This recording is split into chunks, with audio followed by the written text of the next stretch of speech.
कहानी की शुरुआत होती है फ्यूचरिस्टिक कनाडा में, जहां आबादी बढ़ने की वजह से सरकार ने एक से ज्यादा बच्चे पैदा करने पर बैन लगा दिया था। किसी को भी दूसरा बच्चा पैदा करने की इजाजत नहीं है, फिर चाहे उनका पहला बच्चा मर ही क्यों ना जाए। इस कानून को जो भी तोड़ता उसे देश की सबसे खतरनाक जेल में भेज दिया जाता। कनाडा और यूएस के बॉर्डर पर बहुत टाइट सिक्योरिटी थी, जहाँ से पूरी तलाशी लेकर ही लोगों को आगे जाने दिया जाता था। वहीं एक कार में जॉन ब्रेनिक, जो कि एक फौजी हुआ करता था, अपनी पत्नी कैरन के साथ था। कैरन ने अपने कोट के नीचे एक मैग्नेटिक वेस्ट पहनी हुई थी। असल में वो प्रेग्नेंट है और यहाँ से दूर जाकर अपने दूसरे बच्चे को जन्म देना चाहती है। इस वेस्ट की मदद से चेकिंग के दौरान उसकी असलियत बाहर नहीं आएगी। जब फौजी उनके सामान की तलाशी ले रहे थे तो एक लड़की को प्रेग्नेंट होने की वजह से अरेस्ट कर लिया गया, जिससे कैरन और भी डर गई। लेकिन उसकी पहनी हुई मैग्नेटिक वेस्ट ने उसे बचा लिया। उनके बाहर आने के बाद एक फौजी की नजर मैग्नेटिक वेस्ट पर पड़ गई और कई सिपाही उन्हें पकड़ने के लिए उनके पीछे भागने लगे। जॉन ने अपने बच्चे और पत्नी को बचाने के लिए कैरन को वहाँ से भाग जाने को कहा, जबकि वो वहीं रुककर सैनिकों को रोके रखेगा।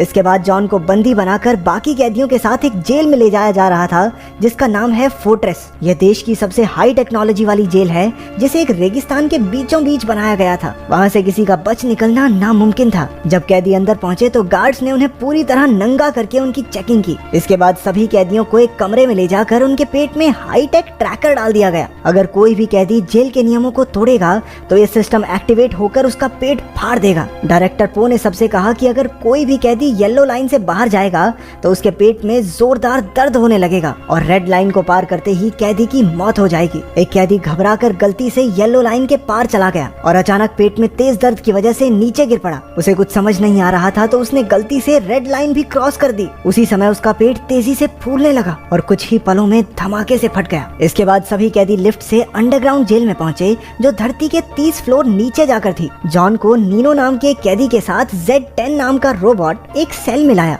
कैदियों को बाहर जाने से रोकने के लिए सभी सेल्स के बाहर लेजर बीम्स लगाई गई थी। जॉन वहां डी-डे और अब्राहम से मिला। रात को सोने से पहले अब्राहम ने जॉन को चेतावनी दी कि गलती से भी कोई सपना ना देखे। सबके सोने के बाद जेड वहां चेकिंग पर आया। वो जॉन का दिमाग स्कैन करके उसके सपने तक पहुंच गया। जॉन सपने में अपनी पत्नी कैरन को देख रहा था। अपने मॉनिटरिंग रूम से पो ने भी जॉन का सपना देखा और उसकी नजर कैरन पर टिक गई। क्योंकि वहाँ किसी को सपना देखने तक की इजाजत नहीं थी, इसलिए पो ने जॉन का सिक्योरिटी डिवाइस एक्टिवेट कर दिया और पेट में जोरदार दर्द की वजह से वो नींद से उठ खड़ा हुआ। अगले दिन मजदूरी करते वक्त मैडॉक्स नाम के आदमी से प्यार करता हूँ टाइप के कैदी ने नीनो का गलत फायदा उठाना चाहा। जॉन तुरंत उसे बचाने पहुंचा, लेकिन जेड ने तीनों के पेट में डिवाइस एक्टिवेट करके लड़ाई रोक दी। इसके बाद तीनों को एक छोटे से लेजर सेल में रखकर पूछा गया कि आखिर शुरुआत किसने की। नीनो मैडॉक्स से बहुत डरता था, इसलिए चुप रहा। अपने दोस्त को बचाने के लिए जॉन ने लड़ाई का इल्जाम अपने सर ले लिया। इसके बाद जॉन को पो के ऑफिस में ले जाया गया, जहां वो कैरन को नहाते हुए देख रहा था। पता चलता है कि कैरन को भी पकड़कर जेल में डाल दिया गया था। पो ने जॉन और कैरन को बेरहमी से टॉर्चर करना शुरू कर दिया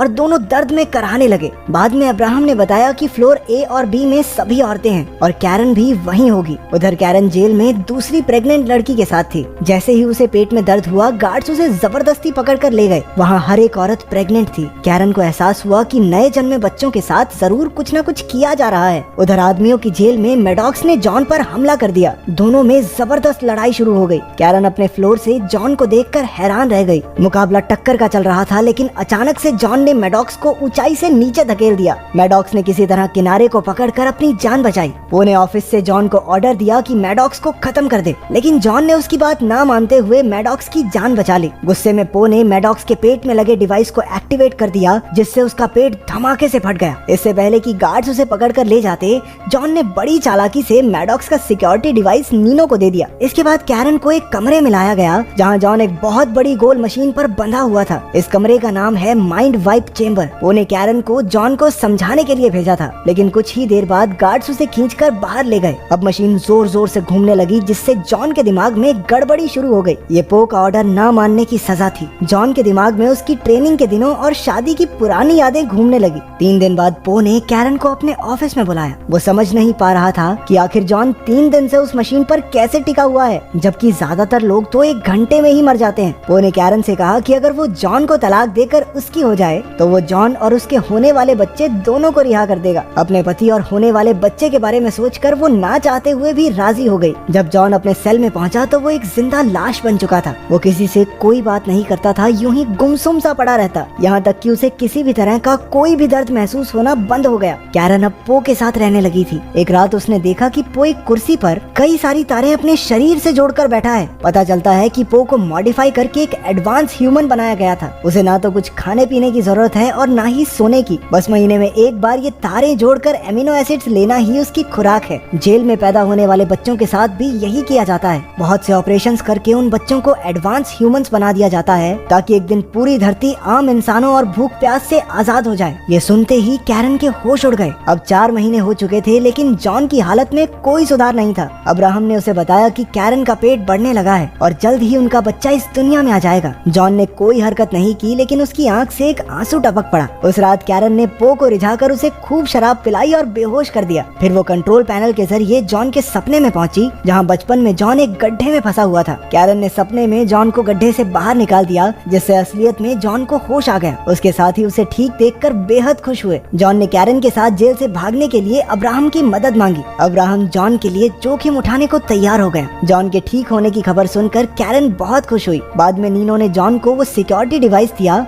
जो उन्होंने मैडॉक्स के शरीर से लिया था। असल में उनका दोस्त डी-डे जेल में आने से पहले कंप्यूटर्स में माहिर था। उसने उस डिवाइस की अच्छे तरीके से जांच करने का फैसला किया। इसके बाद कैरन ने पो के कैबिन से एक हीरे जैसी दिखने वाली चीज चुरा ली। वो पकड़ी जाने ही वाली थी कि उसने उस चीज को अपने मुंह में छुपा लिया। अगले दिन उसने वो हीरे जैसी चीज अब्राहम को देकर जॉन तक पहुंचाने को कहा। असल में ये हीरे जैसी दिखने वाली चीज पूरी जेल का एक डिटेल्ड नक्शा था। उन्होंने हिसाब लगाया कि कंस्ट्रक्शन साइट से होते हुए जेल से बाहर निकला जा सकता है। अगली सुबह अब्राहम ने उस नक्शे को वापस पो के कमरे में रख दिया ताकि किसी को कानो कान खबर ना हो। उधर डी-डे ने पता लगा लिया कि वो सिक्योरिटी डिवाइस कैसे काम करता है। उस डिवाइस के अंदर एक बहुत ही ताकतवर चुंबक लगी हुई थी। उन्होंने इसका इस्तेमाल करके अपने शरीर में लगे डिवाइसेस को भी बाहर निकालने का फैसला किया। उनका ये प्लान कामयाब रहा और सबके सिक्योरिटी डिवाइसेस बाहर आ गए। अगले दिन जेड रोबोट ने पो को बताया कि जेल में गड़बड़ी चल रही है। पो ने कैमरा फुटेज में कैरन को लेंस चुराते हुए और अब्राहम को लेंस वापस रखते हुए देख लिया। उसके साथ इतना बड़ा धोखा होने के बाद वो गुस्से से भर गया, लेकिन इससे पहले वो कुछ कर पाता जेड ने उसे बताया कि उसकी लापरवाही की वजह से अब उसे डायरेक्टर की पोस्ट से हटा दिया गया है। उधर जॉन की टीम भागने की तैयारी में लग गई। सबने अपने सिक्योरिटी डिवाइसेस निकालकर कंस्ट्रक्शन एरिया की एक पाइप पर लगा दिए और आपस में लड़ाई करने की एक्टिंग करने लगे। जब जेड रोबोट को लड़ाई का पता चला तो उसने डिवाइसेस एक्टिवेट कर दिए, लेकिन उनके सिक्योरिटी डिवाइसेस तो पाइप पर लगे थे,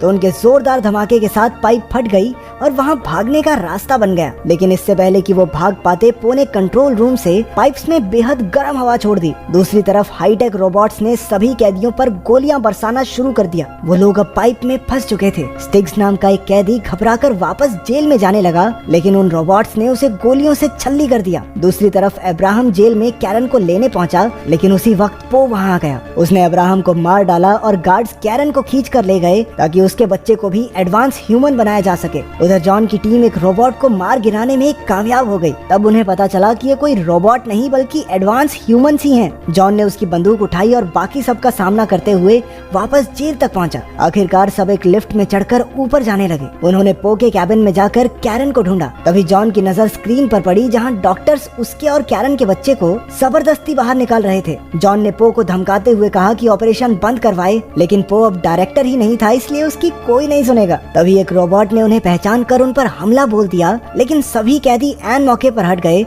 और गोली सीधी पो को लगी। उसके मरने के बाद डी-डे ने कंट्रोल पैनल से डॉक्टर्स को रोकने की कोशिश की, लेकिन ऐसा करने से पहले ही एक सिपाही ने उसे गोली मार दी। जॉन ने अपने दोस्त की मौत का बदला लिया और डी-डे ने अपनी बची खुची ताकत से पूरी जेल की बिजली का सिस्टम ही बंद कर दिया। डॉक्टर्स रुक गए और सिक्योरिटी सिस्टम भी बंद हो गया, जिसका फायदा उठाकर सारे कैदी जेल से भाग गए। अब सिर्फ जॉन और नीनो वहाँ बचे थे। वो कैरन को बचाने पहुँचे और डॉक्टर से छुड़वा कर उसे जेल के ट्रक में भगा ले गए। वो तीनों मेक्सिको का बॉर्डर क्रॉस करके ही रुके। अब कैरन बच्चे को जन्म देने ही वाली थी, लेकिन जेल का ट्रक अचानक अपने आप चलने लगा। पता चलता है कि ट्रक को अब भी जेल से कंट्रोल किया जा रहा था। उसने नीनो को कुचलकर मार डाला। जॉन उसका सामना करने बाहर गया, जबकि कैरन झोपड़ी में तड़प रही थी। जॉन ने ट्रक को धमाके से उड़ा दिया, लेकिन बदकिस्मती से वो ट्रक झोपड़ी से जा टकराया और कैरन भी मलबे के नीचे फंस गई। जॉन घबराकर अपनी पत्नी को ढूंढने लगा, लेकिन वो सही मौके पर वहाँ से निकल गई थी। वो बिल्कुल सुरक्षित थी और उसके हाथ में एक प्यारा सा बच्चा था। आखिरकार जॉन और कैरन अपने बच्चे को बचाने में कामयाब